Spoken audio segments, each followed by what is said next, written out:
impact investment. Hayley and Letty are both deal managers from ClearlySo. Hayley works with entrepreneurs and investors to complete investment rounds.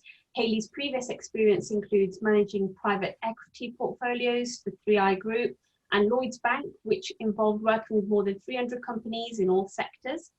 Letty joined ClearlySo investment banking team in 2019 and is a sector lead for responsible consumption, working with early stage and mature enterprises on capital raising transactions.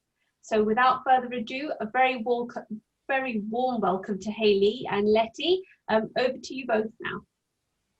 Great, thank you very much. So just to give everyone a quick overview, ClearlySo is a financial intermediary, and we are an advisory firm, and we help companies to raise investment. The key point of difference about ClearlySo and other advisory firms is that we only work with companies that are impactful, and so meaning that they have a positive social and or environmental impact, as well as delivering a good financial return for investors. We're going to speak for about 25 minutes today, with the intention of leaving 5 minutes at the end for a Q&A. And if we don't get through all of the questions, please come to our virtual booth afterwards, where we will be pleased to continue the conversation. So back to ClearlySo itself.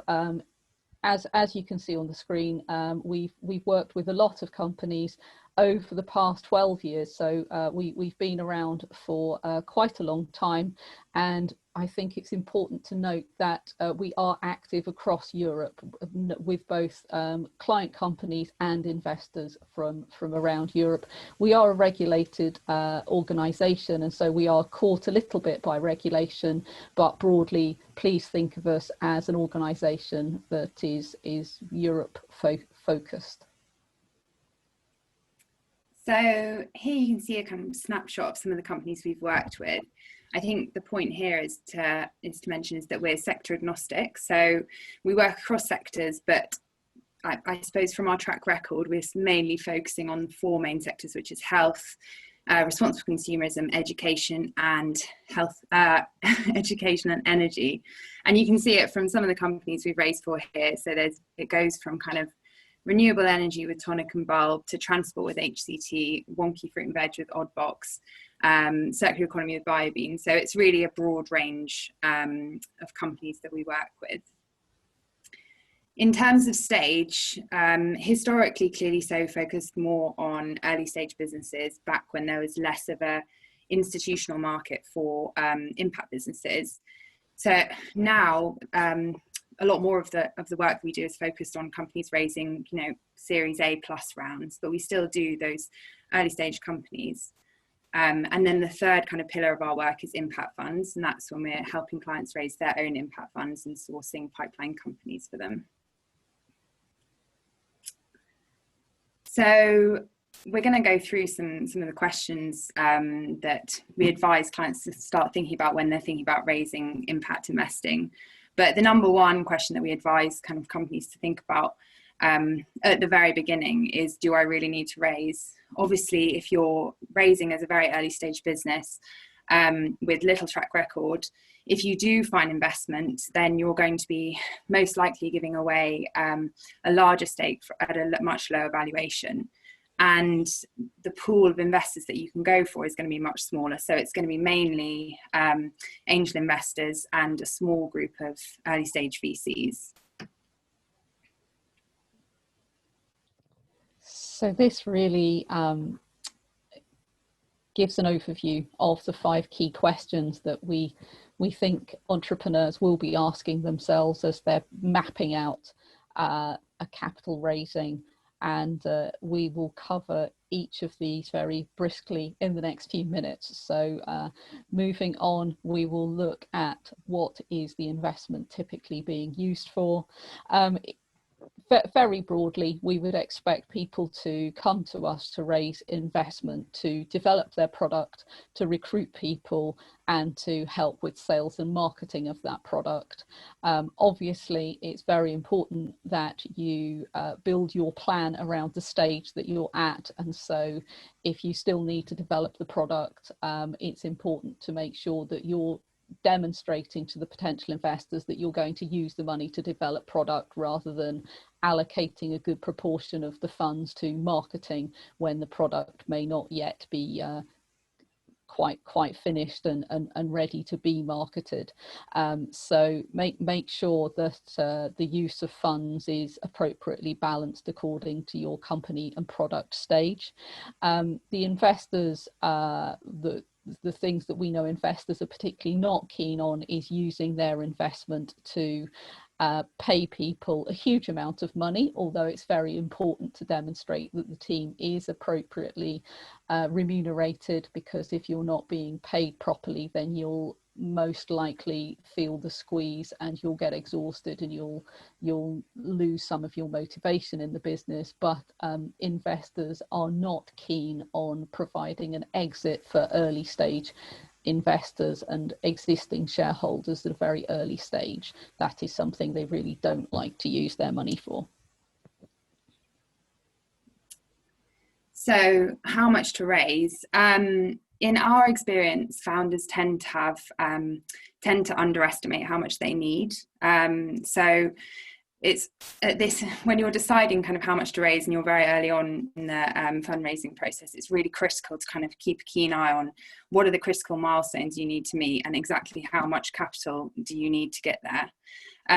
The other thing is that if you raise too little, then you're going to find yourself back needing to fundraise again. And once you've done it once, you'll realize how time consuming and kind of what a drain on resources it can be. So it's really critical to get that amount right.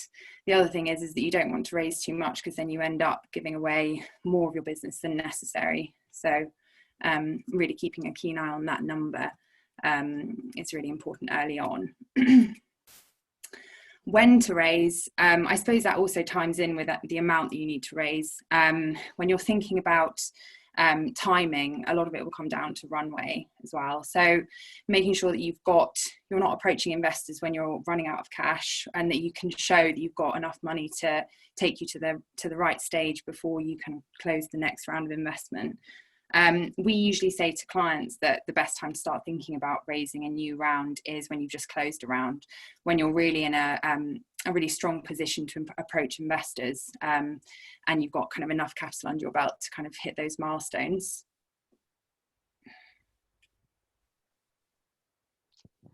And when it comes to types of investment, number one, grants and prizes is ClearlySo doesn't help people with grant applications, but my first piece of advice for an early stage business particularly would always be try to get as much free money as possible, because it's not going to be diluting your equity stake, and it allows you to develop a bit more before you do raise equity. So my first top tip would always be grab as much free money as you can in the shape of grants and prizes.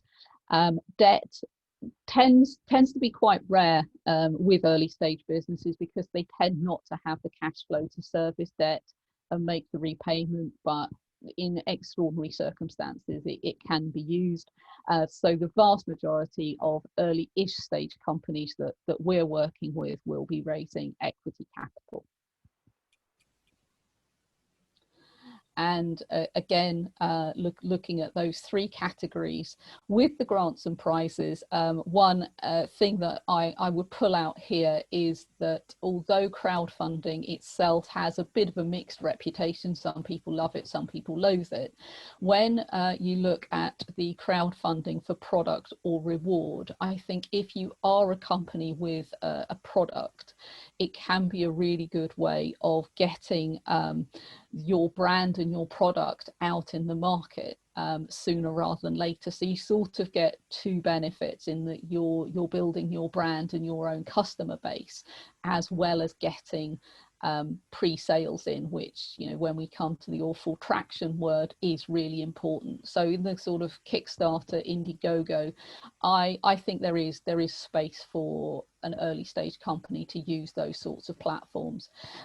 With debt, some of the social lenders or impact funds, some of the original impact funds like Social and Sustainable Capital, SASC, very much focus on debt. And so if you are a certain kind of company, it's always worth that conversation.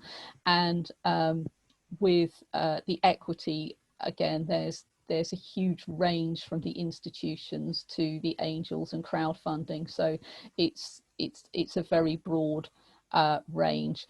I'd say the most important thing is something that came out at the excellent panel session at 3:30 of today's conference, where everyone was very keen to point out that it's so important to understand the criterion of the investor that you're approaching, and please don't waste your time and theirs going to an investor looking for, if you're at a stage or with a sector that just doesn't sit with them, that they would never invest in. So always recommend do your homework and approach the right kind of investor for you. So after kind of running through the key questions, I suppose the next thing to think about is the pitch deck.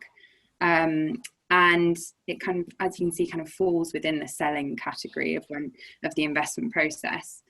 Pitch decks come in various forms. I think the most important thing to highlight when you're putting together your pitch deck is that you're the full package. So it's really difficult to do it without, really difficult to show that it's a great opportunity without kind of showing these 5 things, we think, and you can't do one without the other. So yeah, it's really about the full package and selling the business across all of these 5 points.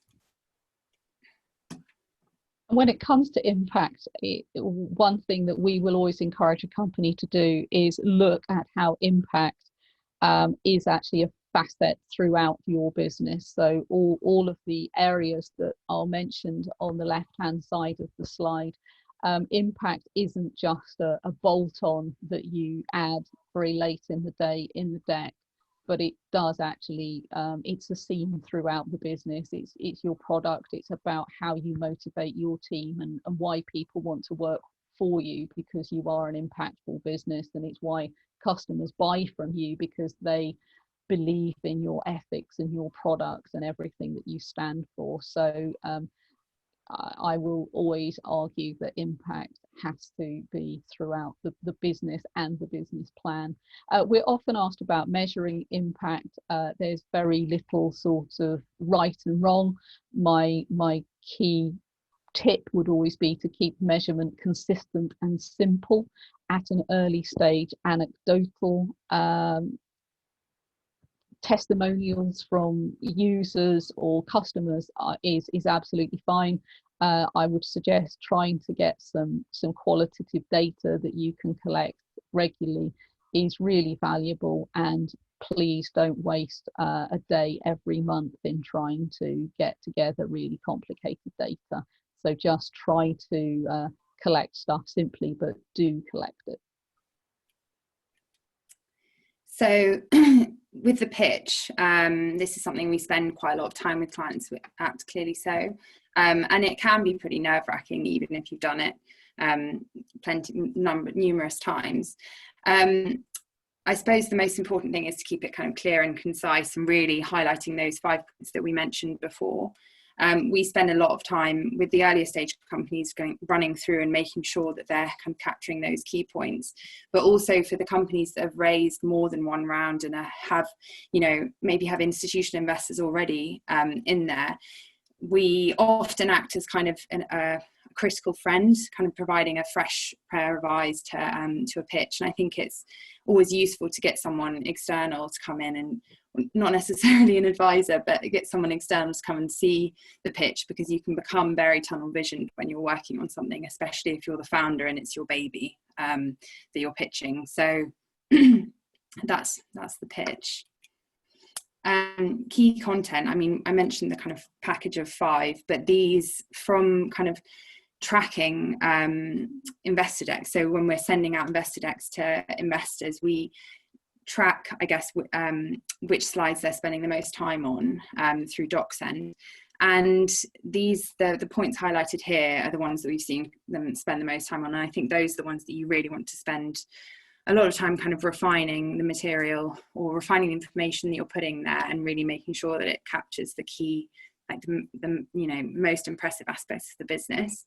I have seen more than a few decks where they've actually left out the investment and ask, which is a bit odd, especially if you're kind of sending lots of investors. You really need to be clear about what you're looking for, and of course mentioning your financial forecast and how you're going to get there.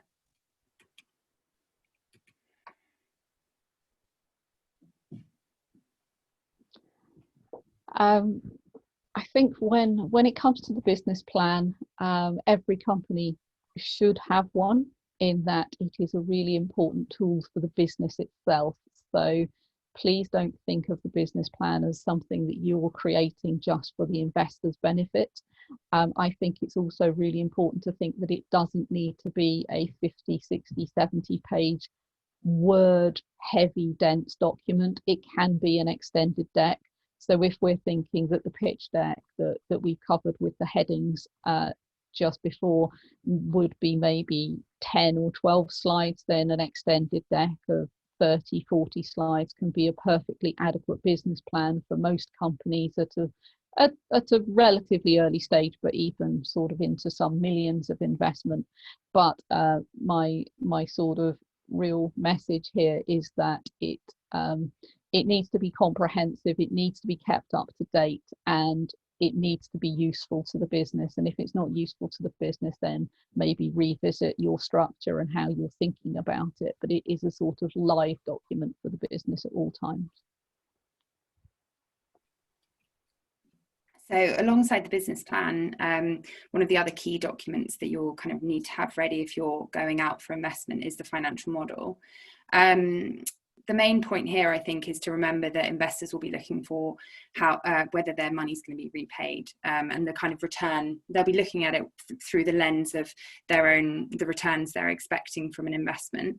And this really varies according to the investors. So it can be from 3 times to 10 times. So that's one of the kind of key things to focus on when you're putting together your financial model and showing that clearly in the trajectory of growth and how you're going to give those investors the returns they're looking for.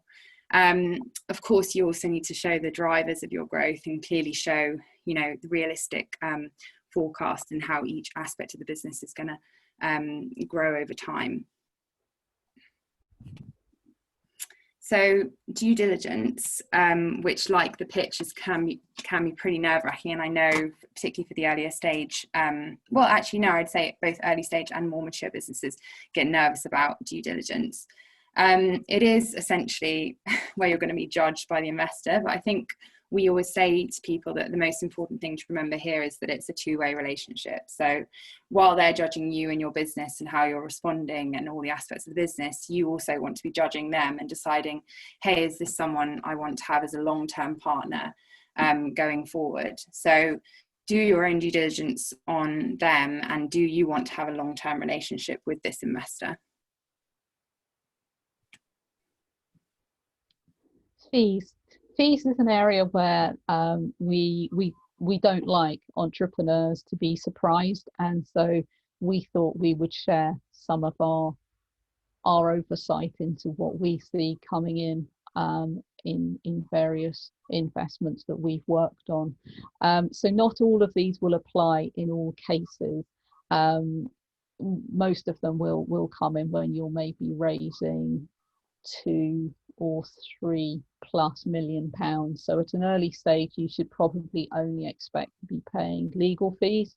But if you're raising more than 1 million, maybe more than 2 million, then the rest can apply. Not all institutional investors will appoint external due diligence providers, but some will. Very commonly, they will ask their lawyers to do a legal due diligence. They might ask a firm of accountants to do financial due diligence. Some of them will do it themselves in-house, so don't worry about that entirely. But it's one of those things that we like entrepreneurs to be very aware of, and at the same time, you should feel able to ask potential investors what their fee packages will look like. Arrangement fees are very, very common. So that is where the fund itself actually takes a fee from the company that it's just invested in. They can usually, they're in the range of 1.5 to 5% of the amount that's being invested, but we do see up to 10% there. Advisory fees are the kind of fee that you would pay to ClearlySo, and I think it's only fair to mention that we do take fees with the companies that we work with. Board representation and monitoring fees are the ongoing fees, so you would pay those to the fund for the lifetime of the investment, whereas the previous 4 are all sort of one-off fees that are payable on completion. Valuation, that's a topic that's always coming up in our internal and external discussions. It's a really tricky one. So there are obviously lots of very technical ways of assessing a company's valuation. For early stage companies, these become less relevant, and I would say the key is negotiation with valuation. And really, obviously, if you've completed a round before and already have a starting valuation, then it's going to be critical to show how much the company's grown, or what are the key milestones you've met between the 2 valuations to kind of justify the uplift. But for those starting out, it's about negotiation and kind of proving the opportunity to the investors you're speaking to.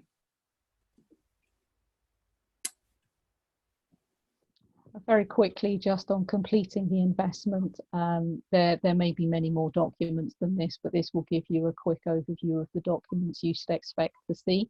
The whole process can be very time consuming.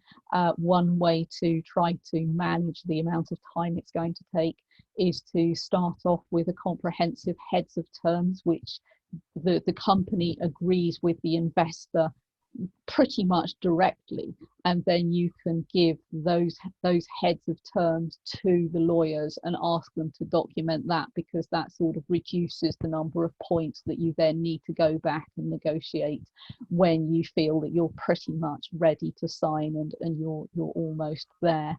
The other piece of advice that we would give is that if you're at all unsure, then I'd say pretty much everyone does appoint a lawyer at this stage, but if you are thinking that maybe you don't need one and that you can do it by yourself, if there is anything you are slightly unsure about, then either speak to a lawyer or someone with a huge amount of experience that you trust that can help you fully understand all of the terms that are attached to the investment.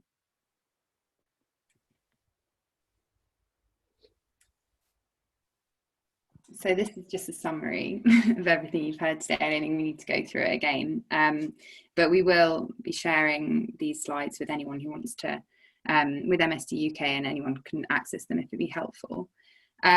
Just as a last kind of point, and just to touch on a subject that's everyone's talking about, of course, which is COVID-19, and just some kind of trends that we've noticed in the market, because we've been, since lockdown and kind of the start of this whole crisis, we've spent a lot of time speaking to investors in our network, both institutional investors and angel investors, to kind of gauge feedback and market sentiment.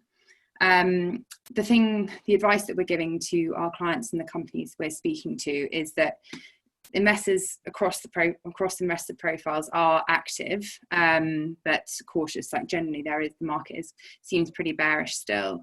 We expect the processes to take a lot longer, and so that kind of links back to the discussion about runway and how much runway you should have when you're approaching raising investment.